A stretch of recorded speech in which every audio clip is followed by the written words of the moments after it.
Assalamualaikum warahmatullahi wabarakatuh. Alhamdulillahilladzi arsala rasulahu bil huda wa lam yattakhidh lahu syarikan wa walada wa kullu man ala ba'dihim bittikhadihi khalila wa ja'ala sayyidana wa nabiyyana wa maulana Muhammadan abduhu wa rasulah. Amma ba'du, faqala Rasulullah sallallahu alaihi wasallam, man qala raditu billahi rabba wa bil islami dina wa bi Muhammadin nabiyya wa rasula wajabat lahul jannah. Rasulullah sallallahu alaihi wasallam pernah menyampaikan, barang siapa orang yang berzikir, membaca kalimat thayyibah, membaca doa raditu billahi rabba, aku ridha Allah sebagai Tuhanku, wa bil islami dina, dan Islam sebagai agamaku, wa bi Muhammadin nabiyya wa rasula, dan Muhammad bin Abdullah sebagai utusan Allah subhanahu wa ta'ala, wajabat lahul jannah, maka wajib baginya untuk masuk ke dalam surganya Allah subhanahu wa ta'ala. Bismillahirrahmanirrahim. Ayo. Bismillahirrahmanirrahim. Ashhadu an la ilaha illallah wa ashhadu anna Muhammadar Rasulullah. Raditu billahi rabba wa bil islami dina wa bi Muhammadin nabiyyan wa rasulah. Rabbi zidni ilman nafi'a warzuqni fahma birahmatika ya arhamar rahimin.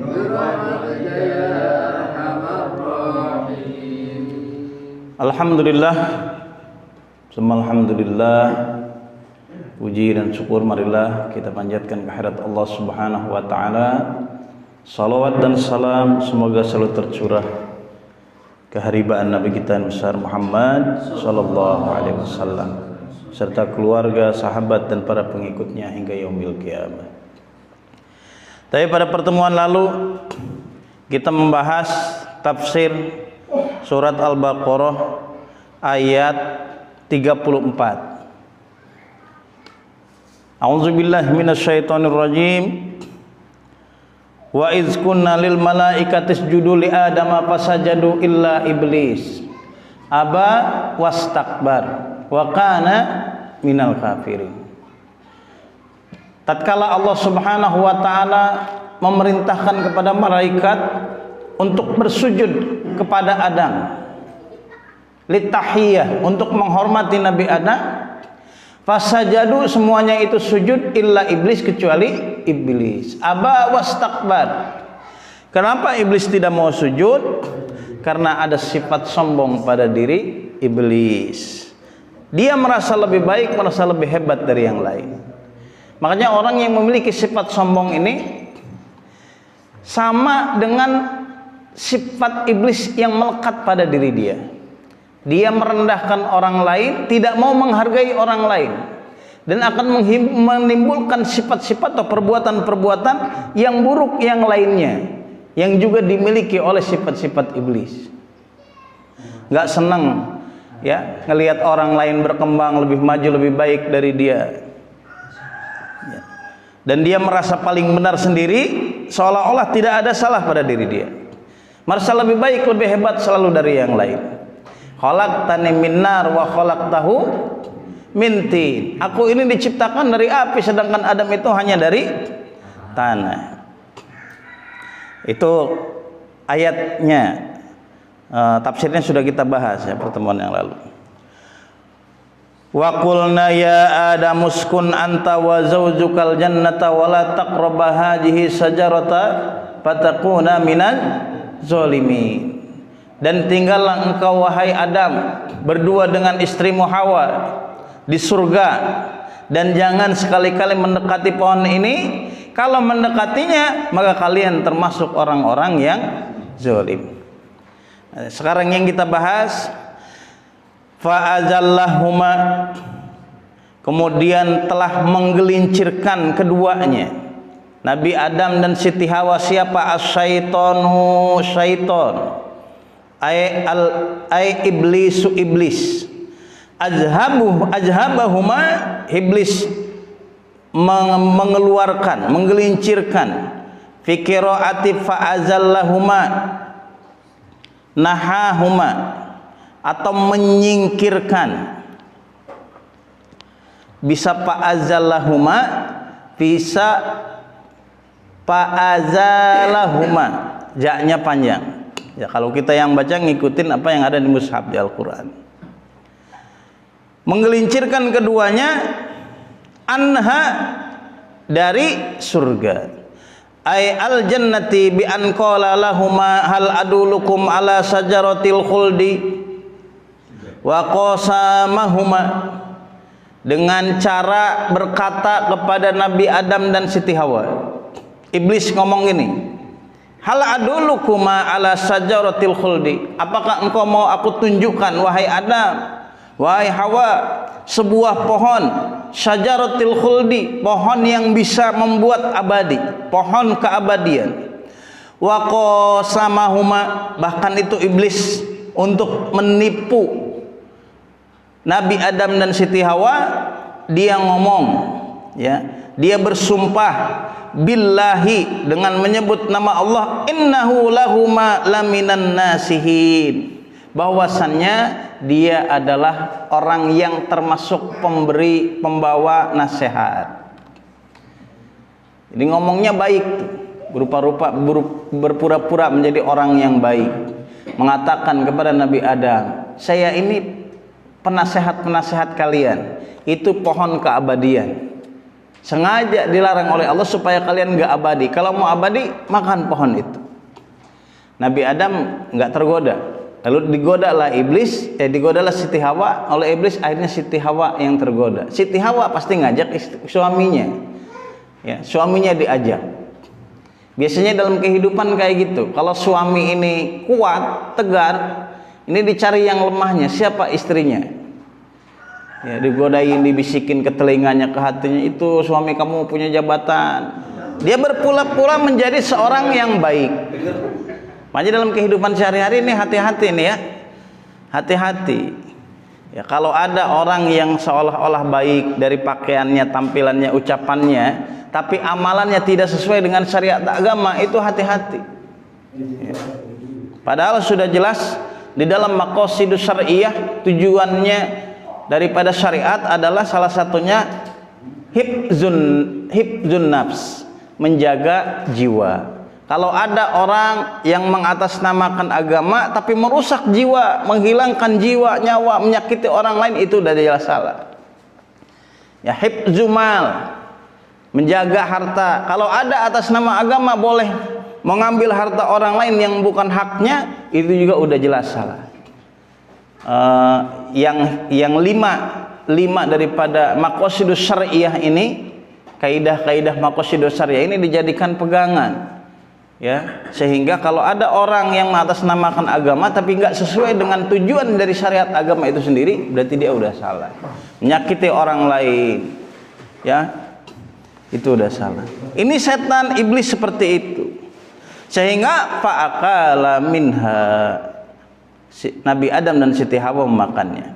Fa'akhrajahuma mimma kana fi, maka keluarlah keduanya daripada surga, dari kenikmatan surga, minan na'im. Wa qulna bitu,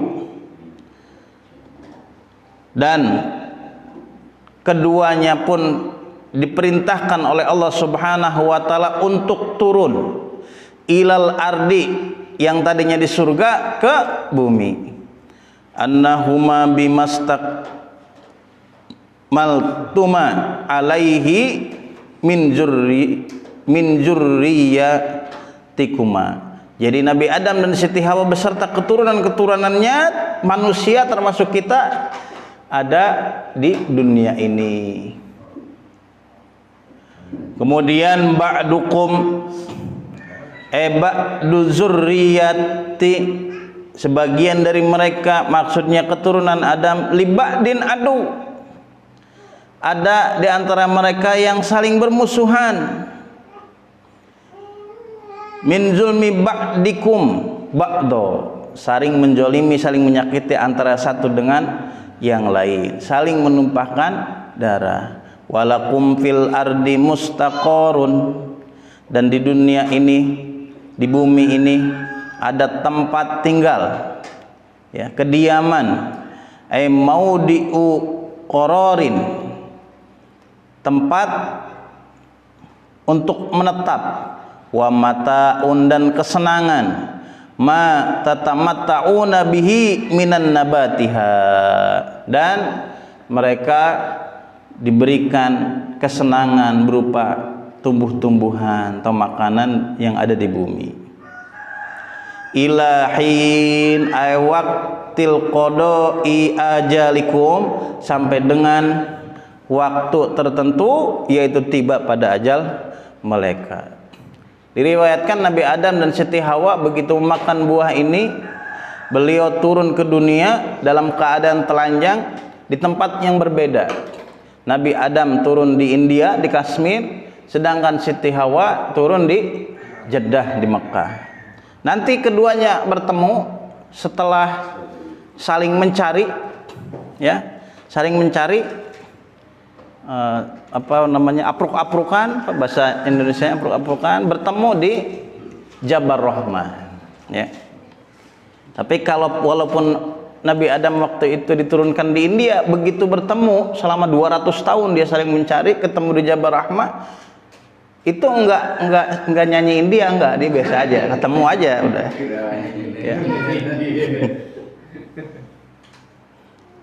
Fatalaqa Adamu mir rabbihi kalimatin ay almahu iyyaha, dan Allah Subhanahu wa taala memberikan, kalau di sini bahasanya Nabi Adam menerima mir rabbihi, dari Tuhannya, dari Allah Subhanahu wa taala, kalimatin, kalimat, alhamahu iyyaha, dengan mengilhamkan ke dalam hati Nabi Adam.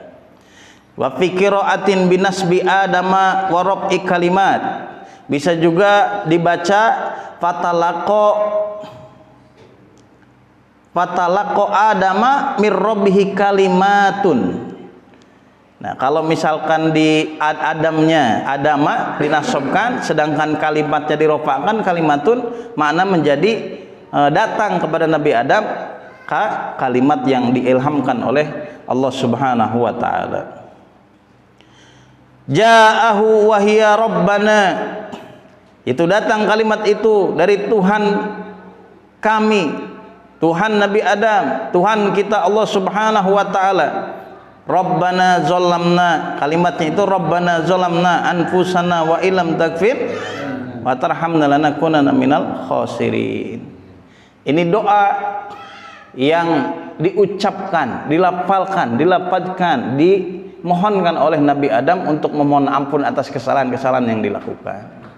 Ada juga dalam riwayat yang lain, tatkala Nabi Adam sadar dan Siti Hawa sadar telah melakukan kesalahan, mereka berdua memohon ampun kepada Allah Subhanahu wa taala bihaqqi kalimati la ilaha illallah Muhammadur Rasulullah. Karena di depan Lauhil Mahfuz ada kalimat la ilaha illallah Muhammadur Rasulullah. Sehingga ditanya Nabi Adam alaihissalam, dari mana engkau bisa tahu, bisa mengenal lafaz, kalimat, nama seorang yang mulia, yaitu Muhammad Rasulullah sallallahu alaihi wasallam. Nabi Adam, saya melihat tulisan di sana. Jadi walaupun manusia belum diciptakan, tulisan Muhammad disandingkan dengan Allah Subhanahu wa taala. Itu dari riwayat yang lain. Tapi kalau di tafsir Jalalain ini, beliau diilhamkan oleh Allah Subhanahu wa taala, diberikan sebuah kalimat, sebuah doa, Rabbana zalamna anfusana wa illam taghfir lana wa tarhamna lanakunanna minal khasirin. Inilah pentingnya doa, inilah pentingnya zikir, ya, untuk memohon ampun kepada Allah Subhanahu wa taala, memohon ridho, rahmat serta keberkahan dari Allah Subhanahu wa taala dengan zikir, dengan doa. Maka kita sendiri harus banyak membaca zikir dan doa untuk melembutkan hati, untuk memohon sesuatu, bermunajat pada Allah Subhanahu wa taala. Dan semua para nabi juga melakukan itu. Nabi Ibrahim alaihissalam tatkala mau dilemparkan ke api yang begitu besar, dia berdoa, berzikir kepada Allah Subhanahu wa taala, memohon perlindungan dari Allah Subhanahu wa taala.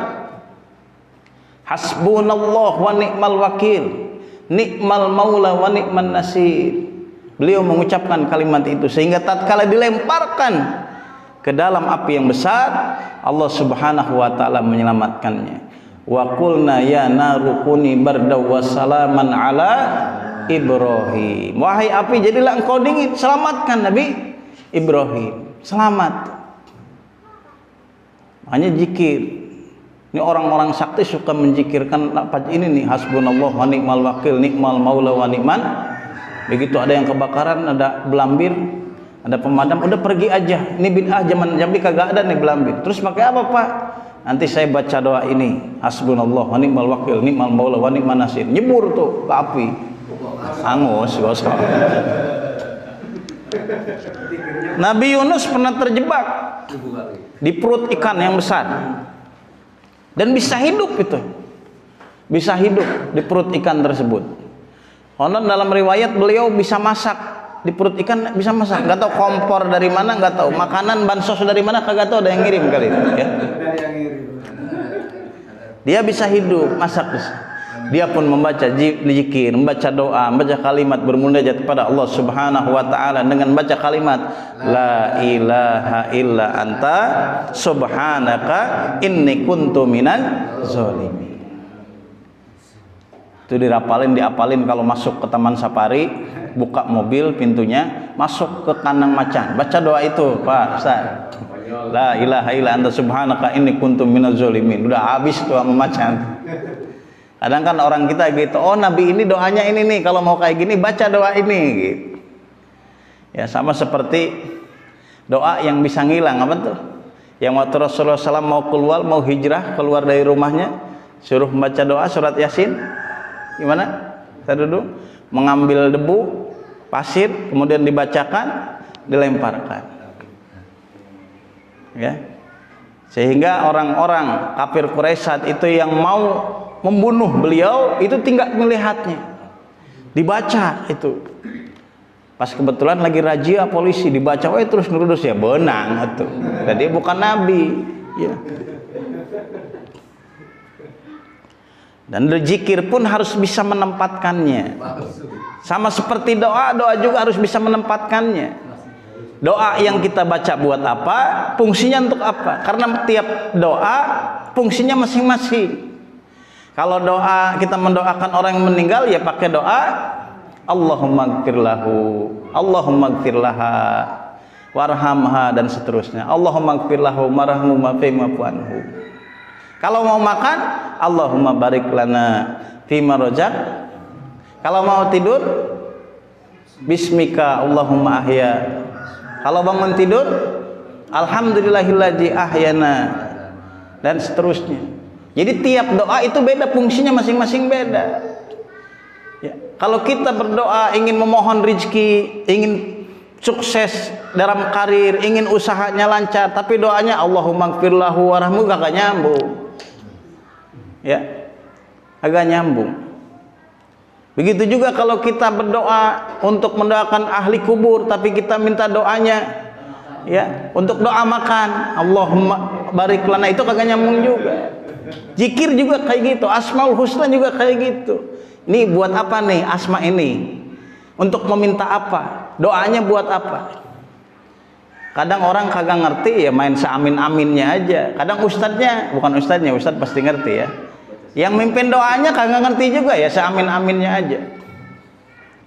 Ya. Jadi semuanya bagus doa itu, tapi harus bisa menempatkan. Zikir itu bagus, tapi harus bisa menempatkannya. Sama seperti pekakas. Ad-doa'u mukhul ibadah, ad-doa'u silahul muslim. Doa itu senjatanya orang yang beriman, buahnya ibadah.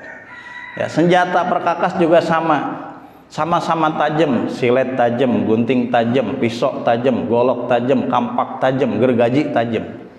Sama-sama tajam tapi fungsinya beda. Silet ya buat motong kumis buat motong rambut, gunting, silet gunting buat motong kertas, golok ya buat motong kayu, kampak buat tebang pohon, gergaji buat motongin pohon. Beda-beda. Coba kalau fungsinya itu tidak sesuai tempatnya, motong kumis pakai golok, ya, nyunatin anak pakai gergaji, kan gak nyambung. Ya. Kalau bisa doa itu kita hafal, di samping hafal kita juga paham maknanya. Zikir kita hafal kalimatnya, juga kita hafal maknanya, ya. Fataba alaihi ay qabila taubatahu innahu huwat tawwabur rahim. Lalu Allah Subhanahu wa taala menerima tobatnya Nabi Adam alaihissalam dan Ibu Hawa. Innahu huwat tawwabur rahim, karena sesungguhnya Allah Subhanahu wa taala Maha penerima tobat ala ibadihi, dari hamba-hambanya. Qulnah bitu minha, qulnah bitu, dan kami berkata kepada keduanya, ya, keluarlah minal jannati, dari surga, jami'an semuanya, termasuk iblis, jin, setan, atau azazil, nama sebelum menjadi iblis. Qararaha liya'lifa alaihi, ini diulang untuk dihubungkan, li'ati pada itu diatopkan. Fa'ima fihi, fa'ima maka jika, fihi itu di dalamnya, biha dengannya. Di sini dijelaskan nih, saya baca sedikit ya. Idghamun nuni in syartiyati fi mazaidah. Harusnya kalimatnya begini, fa'inma, karena nun yang satu dibuang, ya lu di maknya itu di tasdid. Paham ya? Kalimatnya itu tadinya fa'inma, nun yang satu dibuang jadi fa'imma. Innya yang dibuang itu disebut in syartiyah, im syarat. Maknya itu mazaidah, ma tambahan. Ya'tiyanakum minni hudan, maka jika atau apabila datang dariku kepada kalian hudan, petunjuk, berupa kitabun wa rasulun, kitab dan nabi utusan Allah. Faman tabi'a huda, barang siapa orang yang mengikuti petunjukku, ay amana bi wa amila bi taati, dia beriman kepadaku dan melakukan amal soleh serta taat kepadaku, fala khaufun alaihim wala hum yahzanun, maka tidak akan ada ketakutan pada mereka dan tidak ada kesedihan pada mereka. Fil akhirati bi an yadkhulul jannata, maka di akhirnya mereka juga akan masuk ke dalam surga. Asalnya dari surga, akan kembali mereka ke dalam surga. Syaratnya beriman, beramal soleh dan taat pada Allah Subhanahu wa taala. Walladzina kafaru wa kazzabu bi ayatina, dan orang-orang yang mereka kufur dan mendustakan ayat-ayatku, firman Allah Subhanahu wa taala, ay kutubina, yaitu kitab-kitab Allah, baik yang diturunkan kepada Rasulullah sallallahu alaihi wasallam atau nabi-nabi sebelumnya.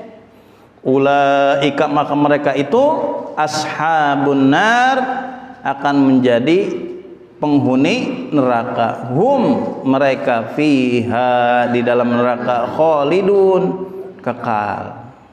Ay makisuna abada, tinggal di dalam neraka selamanya.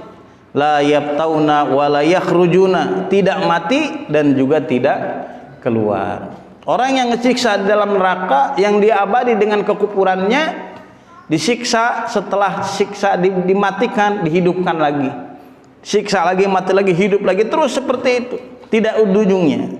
Wala yakhrujuna, juga tidak dikeluarkan.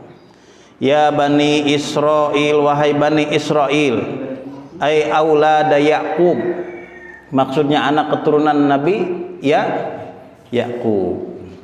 Jadi Nabi Yakub ini nama lainnya itu Israil, dari kalimat Isra dan Il. Isra itu hamba atau kasih sayang, ilnya itu Tuhan Allah.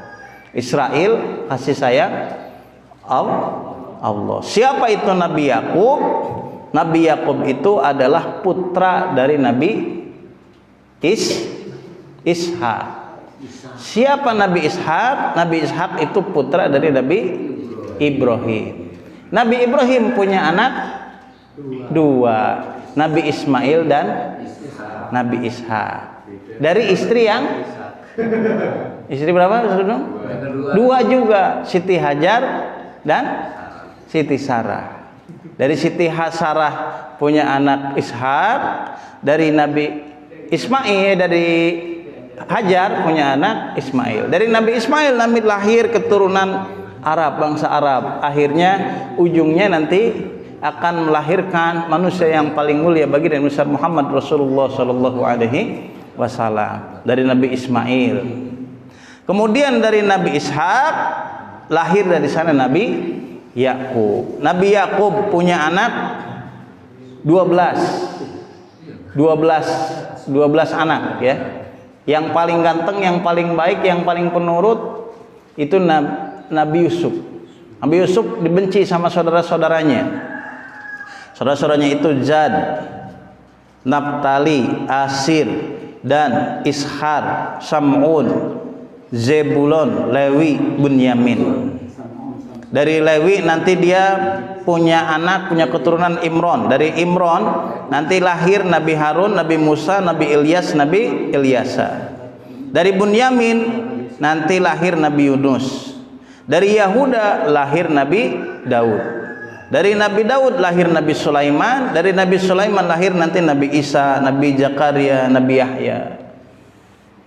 Ya, makanya disebut Nabi Ibrahim itu Abul Anbiya, bapaknya para nabi. Nah, Nabi Yakub atau yang disebut juga Israel ini punya anak 12. Yang paling baik tapi dibenci sama saudaranya karena dianggap paling disayangi itu Nabi Yusuf. Nabi Yusuf dibuang oleh saudara-saudaranya. Ya, kerjainnya parah juga, dimasukin ke dalam sumur. Ya, begitu pulang dia tersesat, hilang di hutan. Nah, minta tolong nih Nabi Yusuf. Kemudian nanti dia akan ditolong oleh seorang pejabat dari Mesir, diselamatkan dan diangkat jadi anak angkat oleh Raja Mesir. Ada yang ngomong itu menteri, ya, pejabat di Mesir. Besar dan besar, akhirnya Nabi Yusuf alaihi salam menjadi menteri atau raja muda di Mesir. Keluarganya Nabi Yakub dan saudara-saudaranya waktu itu musim paceklik, diundanglah oleh Nabi Yusuf ke Mesir, diadakan jamuan, diundang namanya orang tua, nama saudara, walaupun dulu udah nyakiti dia tetap aja dirangkul, ya. Kemudian diberikan tempat di Mesir dan dia diberikan fasilitas, tempat dan sebagainya. Tapi setelah Nabi Yusuf wafat dan Nabi Yakub wafat, ya, ini kurang lebih tahun 1717 sebelum Masehi, ya, kurang lebih, atau sampai dengan 1897 sebelum Masehi. Ya, Nabi Yakub dan Nabi Yusuf ini.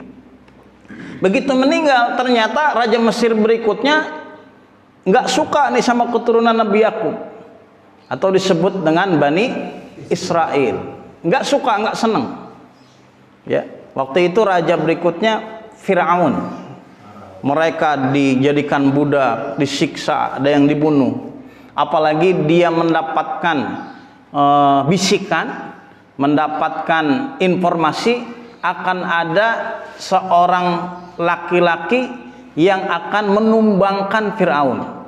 Setiap anak laki-laki yang lahir saat itu dibunuhnya. Ya, itu dibunuhnya. Tapi nanti ada anak laki-laki yang dari Lawi itu terus ke Imron, ya, terus dari sana lahir Nabi Musa.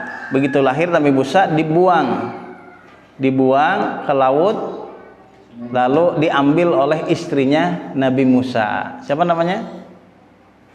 Asia. Dibesarkan di istana. Dibesarkan sampai menjadi besar, ya. Karena melihat bagaimana kekufuran Fir'aun yang mengaku Tuhan, ana rabbukumul a'la, menyembah berhala. Akhirnya ini Nabi Musa alaihissalam dia melawan kekufuran Fir'aun, bukan melawan kekuasaannya, ya, melawan kekufuran dan kezolimannya, ya, bukan kekuasaannya, kezoliman dan kekufuran. Udah ngadu sihir, yang satu sihir-sihirnya Fir'aun, tali berubah menjadi ular. Nabi Musa punya tongkat-tongkat yang menjadi ular yang besar. Kemudian dikejar-kejar mau dibunuh dengan membawa Bani Israel yang ngikutin Nabi Musa waktu itu, menyelamatkan keluar dari Mesir. Ya, Bani Israel ini kurang lebih 600.000 orang waktu nyebrang Laut Merah itu. Ya, diperintahkan oleh Allah Subhanahu wa taala untuk memukul laut tersebut sehingga terbelah dua. Kalau kita jadi Nabi Musa, kita juga sama tuh, ya. Waktu beliau melihat tali berubah menjadi ular, diperintahkan oleh Allah untuk melempar tongkatnya. Dia bingung, ini kira-kira tongkat jadi apa? Kalau normalnya kita, ini tongkat akan terbang mukulin ular-ular itu kan. Ternyata kagak.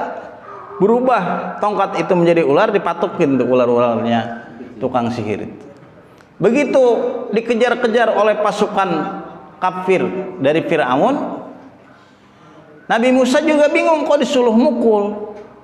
Harusnya kalau dia mikir, kalau pikiran kita, pikiran Nabi Musa yang normal saat itu, ini tongkatnya berubah menjadi ular besar, kan tadinya jadi ular, jadi ular besar, naik tuh 6.000 orang ke ular itu. Ternyata kagak, berubah, begitu dipukul terbelah sehingga bisa jalan ke sana. Nah, itu mukjizat. Jadi nabinya sendiri, beliau sendiri nggak tahu, diperintahkan oleh Allah nanti apa yang akan terjadi. Itu mukjizat namanya, sama seperti karomah, sama seperti maunah, nggak tahu, orang yang punya sendiri nggak tahu. Ini pertolongan Allah yang datang itu dalam bentuk apa, nggak tahu. Ya. Kemudian dia diselamatkan, dan Nabi Musa dan pengikutnya 600.000 orang itu diselamatkan. Lalu Fir'aun tenggelam di sana, dan dia tinggal di sebuah tempat yang namanya Padang Tih. Padang Tih itu ada di daerah Syam. Syam itu kalau sekarang itu di wilayah Baitul Maqdis, letak antara Israel dan Palestina. Ya, Baitul Maqdis itu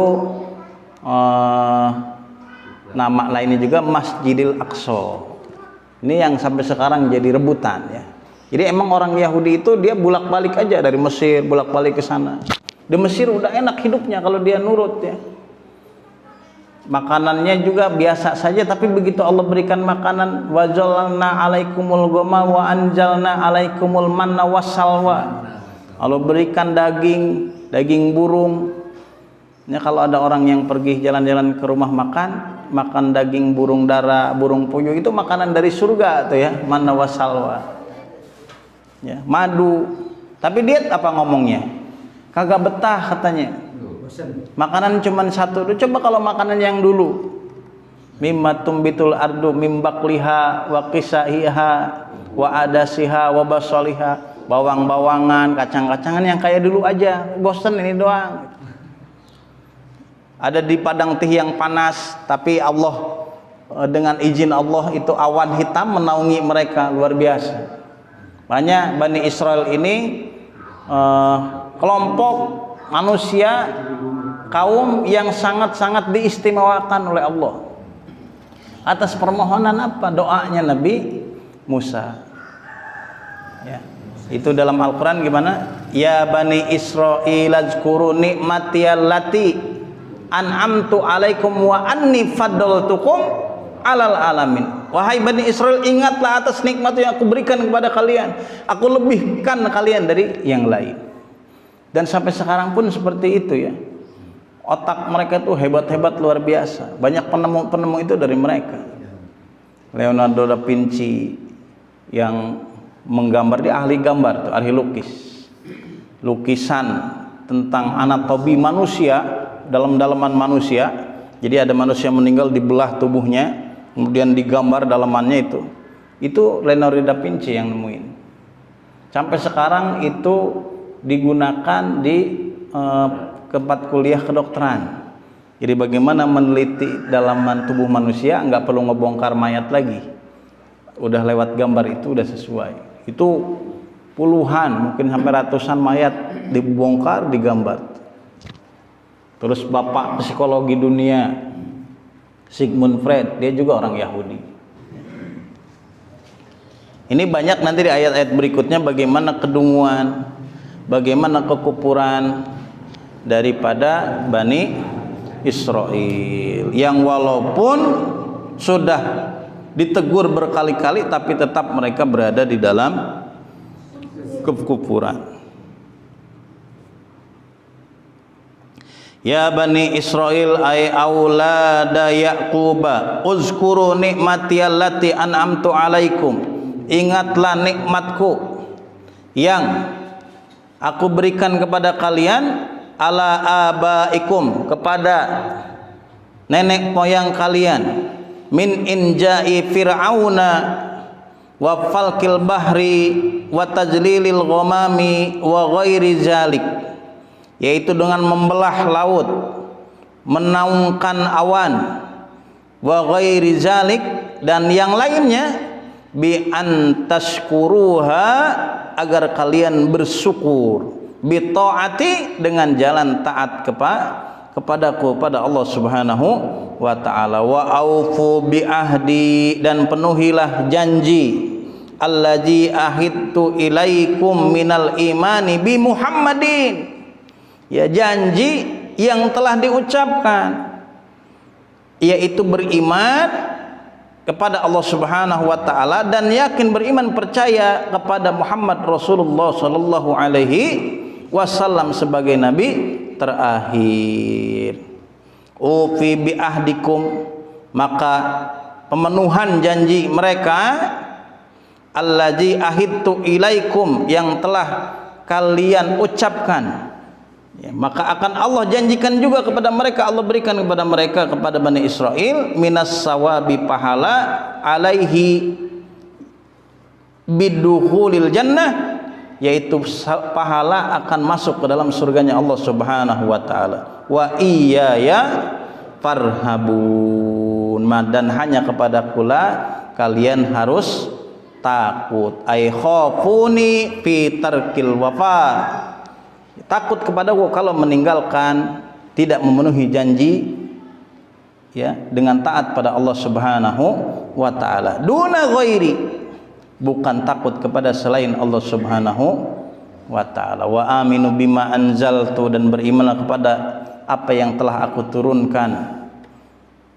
minal Qur'an, yaitu Al-Qur'an, wallahu a'lam bi shawab, wa ilaihil marji'u wal ma'ab.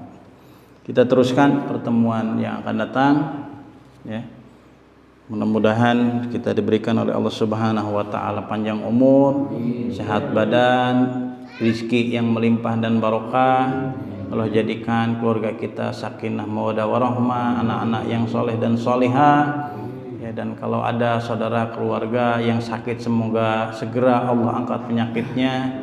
Kalau ada keluarga saudara kita yang telah mendahului kita doakan semoga Allah wafatkan dalam keadaan husnul khatimah. Allah ampuni segala dosa-dosanya, Allah terima iman Islamnya. Bisiril Fatihah. A'udzubillahi minasyaitonirrajim. Bismillahirrahmanirrahim. Alhamdulillahi rabbil alamin, arrahmanir rahim, maliki yaumiddin. Iyyaka na'budu wa iyyaka nasta'in. Ihdinas siratal mustaqim. Siratal ladzina an'amta 'alaihim ghairil maghdubi 'alaihim waladdallin. Amin. Alhamdulillahirabbil alamin. Subhanaka Allahumma bihamdika asyhadu an la ilaha illa anta astaghfiruka wa atubu ilaik. Wallahul muwaffiq ila aqwamit thoriq.